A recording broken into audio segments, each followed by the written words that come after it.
China halts U.S. beef imports. $520 million in contracts evaporate overnight. Reuters, July 2025. Russia fills the vacuum as U.S. exporters watch refrigerated stockpile. Al Jazeera, July 2025. It happened in silence. No official ban, just a quiet expiration of licenses. But by morning, nearly 1,000 American meat plants were cut off from China's market.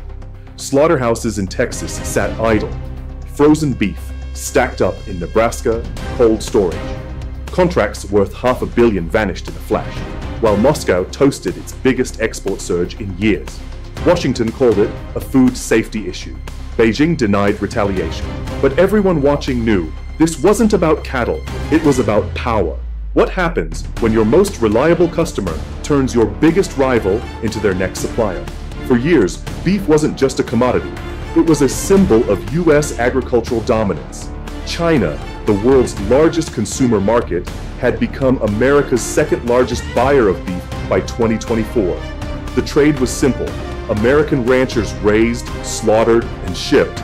China bought, processed, and consumed. It was a textbook example of economic complementarity, high-volume U.S. supply meeting insatiable Chinese demand. At its peak, nearly 1,000 U.S. facilities were licensed to export meat to China, including beef, pork, and poultry. These weren't just numbers on a spreadsheet. They represented entire rural economies, from Kansas to Nebraska, built on the rhythms of cattle and container ships. In 2024 alone, the U.S. exported over $2 billion in meat to China, with beef accounting for nearly $750 million. The partnership wasn't without friction. Trade wars and inspections had caused occasional disruptions, but both sides had always returned to the table until now. In late July 2025, that quiet equilibrium shattered. Following President Trump's announcement of new tariffs on Chinese electric vehicles, Beijing responded not with loud retaliation, but with administrative precision. Licenses for U.S. meat exports quietly expired. No bans, no declarations, just the closing of the gate. Within days, orders vanished. Stockpiles surged. U.S. producers scrambled for answers. China cited food safety and documentation compliance. But the timing raised eyebrows. Analysts across Bloomberg and the Financial Times called it a soft weaponization of agriculture, a scalpel in place of a hammer. And behind the curtain, other players moved quickly. Russia's exports to China surged by over 300% in Q1 alone. Kazakhstan, Mexico, and even Canada began filling in supply gaps. Meanwhile, American producers found themselves watching, waiting, and wondering whether this was a pause or a new era. The American decision, tariffs, political theater, and the fallout. On April 2nd, 2025, President Trump walked onto a Pennsylvania stage and made a declaration that would trigger ripple effects across continents. "We're done letting foreign EVs flood our markets," he said. "From today, Chinese electric cars will face a 100% tariff. That's not a warning, it's justice." The crowd roared. Markets trembled. For Trump, this was a high-profile salvo in his Trade War 2.0, designed to rally domestic manufacturing and reassert American leverage in global markets. But within China's agricultural ministry, the reaction was quiet, calculated, and surgical. By late July, just 3 months after the EV tariffs, nearly 1,000 U.S. meat processing facilities had lost their export licenses to China. These weren't bans, just non-renewals. Beijing cited technical documentation irregularities and food safety concerns. But for U.S. meat exporters, the message was unmistakable. Retaliation had arrived. The economic impact was immediate and brutal. Texas ranchers reported mass order cancellations. In Kansas, slaughterhouses reduced shifts, with some plants idling altogether. In Nebraska, cold storage warehouses reached maximum capacity, holding beef with no destination. The U.S. Meat Export Federation confirmed that roughly $520 million in beef and pork orders were effectively wiped out in under 2 weeks. Trump administration officials downplayed the situation, claiming China's actions were unfair but expected, and that domestic processors would find new markets. Yet the reality was stark. No market could replace China's volume or price point in the short term. Behind the scenes, panic spread through agri-lobby groups. In private memos leaked to Politico, major meat corporations warned that entire supply chains could collapse without emergency subsidies or a diplomatic off-ramp. Independent farmers, many of whom had supported Trump, felt blindsided. But Trump doubled down. At a press briefing, he called the move a bluff and said U.S. agriculture would be stronger without China. White House surrogates pointed to potential deals with India and the Middle East, but none were finalized. Meanwhile, rural America began to feel the burn. In Iowa and the Dakotas, cattle prices dipped sharply. Feedlots began rationing. Truckers waited days at frozen facilities, hoping someone would call to offload the goods. And all the while, global competitors filled the vacuum. China's Ministry of Commerce fast-tracked imports from Russia, where beef exports had already grown 300% in the first quarter of 2025. New logistics routes through Russia-China railway corridor slashed delivery times and eliminated reliance on US dollars. Payments were settled in yuan or rubles, another symbolic break from the US-dominated system. This wasn't just a trade disruption, it was a geopolitical message. In trying to isolate China's auto sector, Trump had opened a flank that Beijing was all too ready to exploit. And the consequences weren't just economic, they were strategic, structural, and potentially irreversible. Canada's cautious distance, balancing act, or missed opportunity. While the U.S. absorbed the shock of China's meat cutoff, its northern neighbor watched with caution and calculation. Canada had long played a supporting role in the global protein trade. In 2025, its meat exports to China were approaching full capacity, driven by years of careful diplomacy and modest expansion. But the sudden collapse of U.S. competition offered a rare and risky window for growth. Ottawa's response was diplomatic. Officials avoided gloating, even as Canadian beef and pork shipments to China surged 18% in August alone. Agriculture Minister Marie-Claude Bibeau noted that Canada would continue to meet our trade obligations with integrity, emphasizing food safety and reliability. But beneath that polished veneer was a critical dilemma, whether to seize the moment or sidestep the political fallout. Canada's ranching sector, particularly in Alberta and Saskatchewan, saw an opportunity to expand supply chains, but capacity was already near its ceiling. Abattoirs were stretched. Shipping lanes were saturated, and any major push to scale up risked inflaming U.S. criticism that Canada was benefiting from Beijing's aggression. Trade officials walked a tightrope. Privately, Canadian businesses explored long-term export deals with Chinese counterparts, but publicly, Ottawa reaffirmed commitment to North American cooperation, even as industry quietly leaned into Asia. There were deeper structural constraints as well. Unlike Russia, Canada still settled most trade in USD, making it vulnerable to dollar volatility. And unlike Kazakhstan, it lacked integrated customs agreements that could fast-track shipments. Expansion was possible, but not overnight. Meanwhile, Canadian policymakers monitored another flank, Mexico. Mexico's pork sector had entered advanced talks with Chinese importers for a sweeping new agreement, its first potential large-scale meat export program to China. If successful, Mexico could bypass North American supply chains entirely and shift agricultural gravity southward. For Canadian exporters, this meant added pressure, not only to meet demand, but to defend market share. Some in Ottawa floated the idea of a trilateral agricultural compact to stabilize North American protein trade in the face of rising Asian competition. But with Trump's protectionist turn and U.S. trust in free trade eroding, the political space for such cooperation had all but disappeared. So Canada hedged. It sold more, said less, and tried not to provoke either Beijing or Washington. But the underlying anxiety was palpable. What if the U.S. response turns inward? What if North American food becomes the next battleground? By autumn, Canadian producers had more contracts, but also more questions. And in trade diplomacy, silence can sometimes be the loudest warning. Strategic deadlock, no exit, no winners.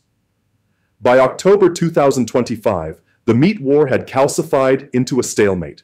China had not lifted restrictions. The US had not reversed tariffs. Canada and Russia continued to supply. American producers sat on frozen stock and rising frustration. There were no negotiations on the calendar. The WTO offered no real enforcement path, and back-channel diplomacy had grown colder as both sides dug in. Domestically, pressure mounted. Farmers rallied in state capitals. Governors from Texas, Nebraska, and Kansas issued joint letters to the White House demanding relief. Meanwhile, global prices for beef remained high, but American producers were boxed out. Internationally, rivals seized market share. Russia formalized a 10-year beef supply agreement with China. Kazakhstan gained preferred customs status for meat exports. Even Brazil, despite prior instability, re-entered negotiations for poultry exports to China. For American agriculture, the consequences stretched far beyond beef. Frozen pork facilities reduced staff. Chicken processors reported drops in output. Equipment suppliers saw cancelled orders. Trucking companies laid off drivers. The ripple effects reached well beyond rural counties, touching logistics, warehousing, finance, and even restaurant suppliers. And still, no clear strategy. Trump's administration framed the standoff as strength. Trade hawks insisted China would blink, but Beijing showed no signs of retreat. Instead, it showcased new partners and pushed for de-dollarized trade as a long-term hedge. In short, both sides had made their moves. Neither had an off-ramp. North America's agricultural map was shifting, and the consequences wouldn't be measured in weeks or headlines, but in markets lost, relationships severed, and trust eroded. Canada's quiet strain. A boom with limits. On the surface, Canada seemed to benefit from America's agricultural fallout. With U.S. meat exports to China suddenly suspended, Chinese importers turned to Canadian suppliers, fast. In Alberta, the heart of Canada's cattle industry, processing plants ramped up capacity. Cold storage hubs near Calgary hit record throughput. Export volumes to China rose 18% in August, with September showing similar acceleration. For producers like Cargill and Harmony Beef, this should have been a windfall, but behind the numbers, cracks were forming. Canada's meat industry was already operating near capacity prior to the US-China rupture. The sudden demand spike stretched resources thin. Workers were asked to take on double shifts. Sanitation and inspection delays began to mount. Labor unions quietly raised concerns over burnout and safety violations. Worse, supply bottlenecks appeared. With so much inventory redirected to Asia, smaller Canadian distributors reported shortages at home. Restaurants in Vancouver and Toronto faced rising beef prices. Some even cut steak from menus entirely. "We're exporting so much, it's hurting our domestic supply," one restaurant association noted. Infrastructure struggled to keep pace. The Port of Vancouver faced congestion as meat shipments surged. Rail lines prioritized export-bound cargo, causing delays in other sectors. And while Ottawa had supported earlier meat sector growth, no emergency funds were released to expand capacity or upgrade logistics. Then came the political tension.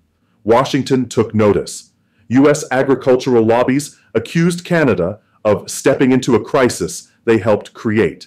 Conservative voices in Congress questioned whether Ottawa was trading loyalty for yuan.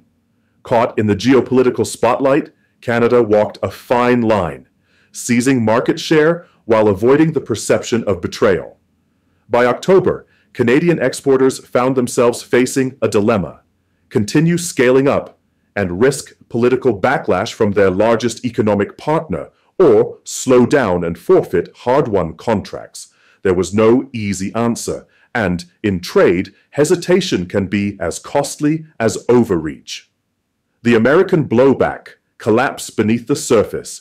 In the heartland of America, where cattle outnumber people and grain fields stretch beyond the horizon, the meat industry doesn't just feed the world, it feeds entire economies. So when China slammed the door shut on U.S. beef and pork, the shock was both visible and invisible. At a beef processing facility in Garden City, Kansas, workers were sent home early. Orders had dried up.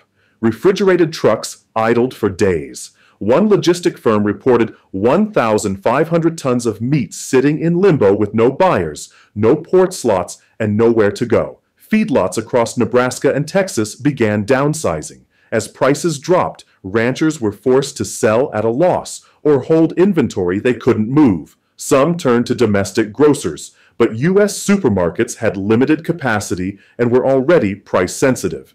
The damage didn't stop at the farm gate. Refrigeration companies furloughed staff.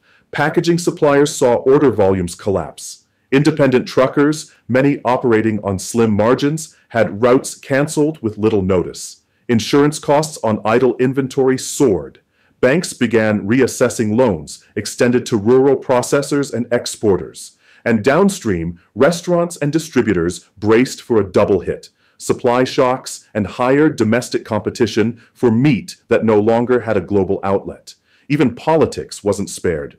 Governors of major cattle states issued coordinated statements demanding federal compensation.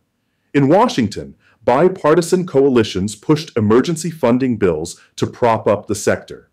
But with no resolution in sight from China and no alternate buyer with matching scale, relief felt like triage, not strategy. Meanwhile, countries like Russia, Kazakhstan, and Brazil quickly filled the vacuum. Chinese grocery chains and restaurant groups signed multi-year deals with these new suppliers, effectively locking the U.S. out for the foreseeable future. The result? A $520 million hit became something larger, the unraveling of market credibility. And in agriculture, once trust is lost, it takes years to rebuild. Today, the trade routes remain open, the treaties intact, but something fundamental has shifted. What began as a tariff on electric vehicles has triggered a chain reaction across global protein markets. The U.S. lost a $520 million foothold in China overnight. Canada gained a sliver of opportunity, but at the cost of straining its capacity and testing its alliance with its southern neighbor. Meanwhile, Russia and others surged forward to fill the vacuum, unburdened by the politics that paralyze democracies. There are no easy answers, only difficult questions. As food becomes weaponized, alliances tested, and supply chains redrawn, North America faces a defining choice. In the race to shape the future, will North America win together or lose alone trying to go it solo? Are you American or Canadian? Share your story and your perspective in the comments below.